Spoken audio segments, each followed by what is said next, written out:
2026-27க்கான மத்திய நிதிநிலை அறிக்கை மிகுந்த ஏமாற்றம் அளிக்கிறது.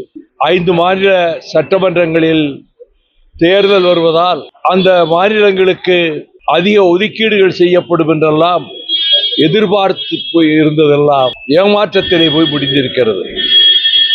அதை அமெரிக்காவினுடைய இந்த டாக்ஸ் டெரரிசம், அந்த வரி கொடுமையிலே இருந்து மீள்வதற்கு ஐரோப்பிய ஒன்றியத்தினுடைய வர்த்தக ஒப்பந்தம் நமக்கு அது ஈடு கொடுக்கும் என்று நிதியமைச்சர் மாண்புமிகு நிர்மலா சீதாராமன் நேற்றைக்கு தெரிவித்தார்.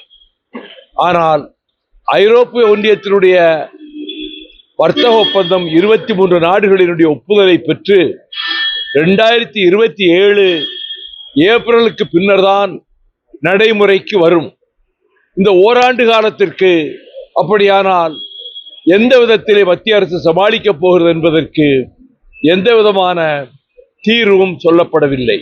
அது மட்டுமல்ல, கச்சா எண்ணெய் விலை $50 இருக்கிற இந்த நிலையில் கூட பெட்ரோல் டீசல் விலை குறைக்கப்படவில்லை.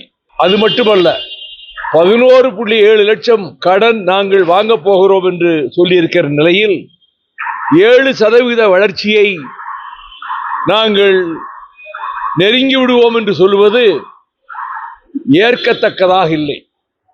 புற்றுநோய் போன்ற நோய்களுக்கு அவர்கள் சுங்க வரியை குறைத்திருப்பது வரவேற்கத்தக்கது.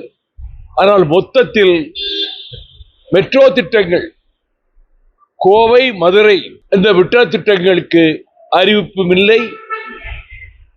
ஏற்கனவே இருக்கிற திட்டங்களுக்கு நிதியும் சரியாக ஒதுக்கப்படாமல் தமிழகம் வஞ்சிக்கப்பட்டிருக்கிறது என்றுதான் நேற்றைக்கு நான் செய்தியாளர்களிடம் சென்னையில் கூறினேன்.